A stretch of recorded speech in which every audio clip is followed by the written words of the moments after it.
Hello everyone. तर आज आपण बघतोय test of significance for difference of means. Okay, तर या एक्झाम्पलमध्ये या टाईपच्या एक्झाम्पल्समध्ये तुम्हाला दोन वेगवेगळे पॉप्युलेशन्स गिवन असणार आहेत आणि त्या पॉप्युलेशन्समधलं एक एक सॅम्पल गिवन असणार आहे आणि त्यांचे मीन्स गिवन असणार आहेत. तर तुम्हाला हे चेक करायचं की त्या दोन पॉप्युलेशनचं मीन सेम आहे का नाही बाय युझिंग दिस टेस्ट. तर काय दिलेलं आहे बघूयात.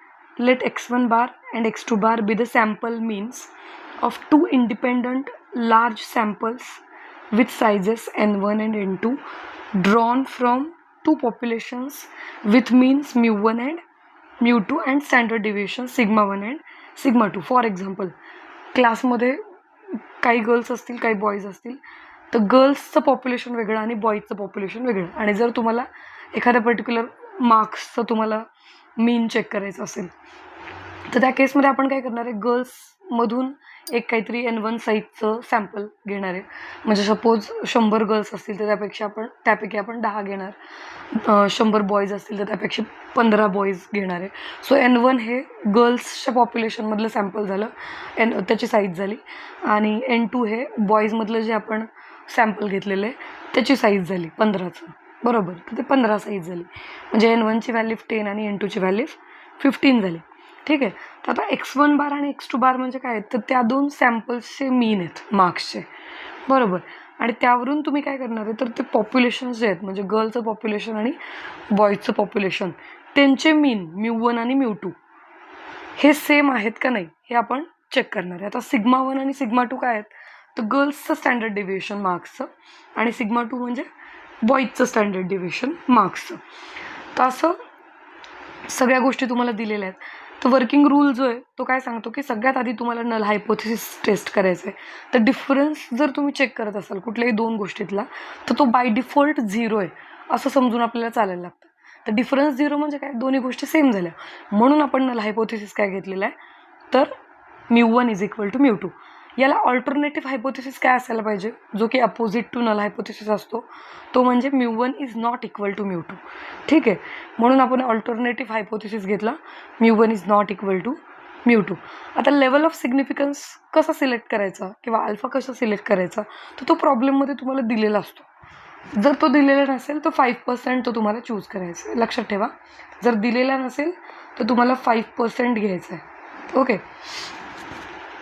त्यानंतर स्टेप 4मध्ये तुम्हाला टेस्ट स्टॅटिस्टिक फाइंड आउट करायचं आहे. टेस्ट स्टॅटिस्टिकच्या 2 केसेस पडतात, आयदर ए असेल किंवा बी.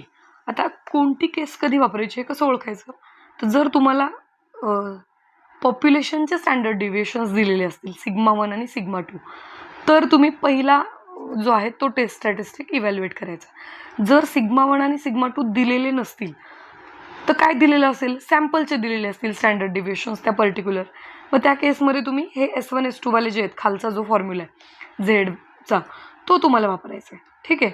आणि क्रिटिकल व्हॅल्यू ही पण तुम्हाला टेबलमध्ये शेवटी गिवन असते ब्रॅकेटमध्ये, तीच क्रिटिकल व्हॅल्यू तुम्हाला कॅरी करायची आहे. आणि सगळ्यात शेवटच्या स्टेपमध्ये तुम्हाला डिसिजन घ्यायचं आहे की whether we are accepting H0 or not. ठीक आहे. तर कसं ठरवायचं, तर कॅल्क्युलेटेड टेस्ट स्टॅटिस्टिक्सची जी व्हॅल्यू आहे ती टॅब्युलेटेड म्हणजे क्रिटिकल व्हॅल्यूपेक्षा छोटी आली पाहिजे. जर ती क्रिटिकल व्हॅल्यूपेक्षा छोटी आली तर आपण H0 ॲक्सेप्ट करणार आहे, आणि जर ती क्रिटिकल व्हॅल्यूपेक्षा मोठी आली, कुठली व्हॅल्यू, कॅल्क्युलेटेड व्हॅल्यू, तर आपण H0 रिजेक्ट करणार आहे. ही आहे test for significance of difference of means. Okay.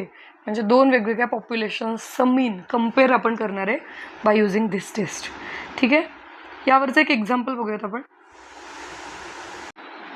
The average of marks scored by 32 boys is 72 with standard deviation 8, while that of 36 girls is 70 with standard deviation 6. So तुम्हाला average marks दिलेले आहेत with the standard deviation of marks. Test at 1% level of significance whether the boys perform better than the girls. म्हणजे कोणाचा performance जो आहे तो better आहे हे तुम्हाला थोडक्यात टेस्ट करायचं. ठीक आहे. तर गिवन काय आहे बघा, given you have given that Z at 0.01 is equal to 2.33 ही क्रिटिकल व्हॅल्यू तुम्हाला दिलेली आहे. म्हणजे 1% लेवल ऑफ सिग्निफिकन्सला 2.33 ही तुमची क्रिटिकल व्हॅल्यू आहे. ठीक आहे. तर आता दिलेलं काय काय ते आपण लिहूयात. दिलेलं आहे बॉईजचं सॅम्पल तुमच्याकडे आहे. त्या बॉईजच्या सॅम्पलची स्ट्रेंथ किंवा साईज किती आहे? 32. टोटल 32 मुलं आहेत, बरोबर. गर्ल्सचं जे सॅम्पल आहे त्याच्यामध्ये किती मुलं आहेत? मुली आहेत 36. त्यानंतर मीन दिलेलं आहे तुम्हाला x1 बार, म्हणजे बॉईजच्या मार्क्सचं मीन दिलेलं आहे ते 72. गर्ल्सच्या मार्क्सचं मीन दिलेलं आहे ते आहे 70. स्टँडर्ड डिव्हिएशन त्या सॅम्पलचं दिलेलं आहे, बरोबर. S1 32 मुलांचं जे सॅम्पल आहे त्याचं स्टँडर्ड डिव्हिएशन दिलेलं आहे 8 आणि मुलींचं जे सॅम्पल आहे त्याचं स्टँडर्ड डिव्हिएशन दिलेलं आहे 6. ठीक आहे. सो वर्किंग रूल फॉलो करूयात आपण. सगळ्यात पहिल्यांदा तुम्हाला सेट करायचं आहे तुमचं H0 नल हायपोथेसिस. तर नल हायपोथेसिस आपण काय घेतो? डिफरन्स 0 घेतो, म्हणजे दोघं सेम आहेत. पॉप्युलेशनचे जे मीन्स आहेत दोघं ते सेम आहेत असं आपण अज्युम करणार आहे. So μ1 is equal to μ2. Alternative hypothesis असेल μ1 इज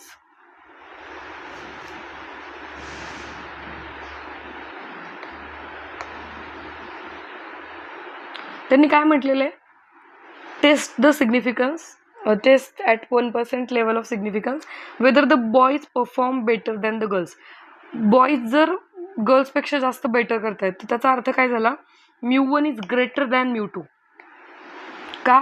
कारण μ1 हे सगळ्या बॉईजच्या मार्क्सचं मीन आहे आणि μ2 हे सगळ्या गर्ल्सच्या मार्क्सचं मीन आहे. तर ॲव्हरेज जर बॉईजचं जास्त असेल तर नक्कीच बॉईज जे आहेत ते चांगले परफॉर्म करणार आहेत. म्हणून आपण इथं μ1 इज ग्रेटर दॅन μ2 घेतोय. सो इथं ही कुठली टेस्ट येणार आहे? राईट टेल्ड टेस्ट येणार आहे. ठीक आहे. जिथं ग्रेटर दॅन सिम्बॉल असतो मध्ये तिथं आपण राईट टेल्ड टेस्ट म्हणतो, जिथं लेस दॅन असतो तिथं लेफ्ट टेल्ड म्हणतो. ठीक आहे. What is level of significance alpha? It is 0.01, that is 1%. Okay. Fourth is test statistic. Z तुम्हाला फाइंड आउट करायचं आहे. स्टँडर्ड डेव्हिएशन्स इथं लक्षात घ्या. स्टँडर्ड डेव्हिएशन्स जे आहेत ते सॅम्पलचे गिव्हन आहेत, म्हणजे तुम्हाला कुठला फॉर्म्युला यूज करावा लागेल? सॅम्पलवाला जो फॉर्म्युला आहे टेस्ट स्टॅटिस्टिकचा तो तुम्हाला यूज करावा लागेल. ठीक आहे. So Z is equal to x1 bar minus x2 bar, x1 bar minus x2 bar divided by under root s1 square by n1 plus s2 square by n2. So it is equal to 72 minus 70. These values are given to you. 72 minus 70 divided by under root. S1 is 8. So 8 square by 32 plus 6 square by 36. So it is equal to 72 minus 70 is 2 divided by under root 8 4 the 32. Okay. So 8 by 4 plus 1. 6 square is 36. Okay, 8 by 4 is again 2. So 2 by under root 2 plus 1. So 2 by root 3. So 2 by root 3 is given by decimal value का लिहायची 1.1547. So this is your calculated Z. ठीक आहे. Step 5 मध्ये आपण काय करतो? तुमची जी critical value आहे ती आपण लिहितो. क्रिटिकल व्हॅल्यू तुमची काय आहे? दिलेली आहे प्रॉब्लेममध्ये बघा. This is your critical value 2.33. Okay. So 2.33 is your 0.01. Z 0.01. It is 2.33. Okay. So sixth step is we have to take the decision. Calculated Z is equal to 1.1547 is clearly less than tabulated Z, that is the critical value, which implies that जर लेस than असेल तर आपण H0 accept करतो. So H0 is accepted implies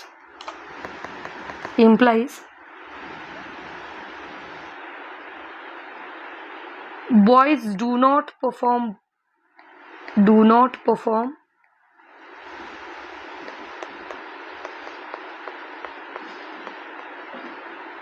better than the girls.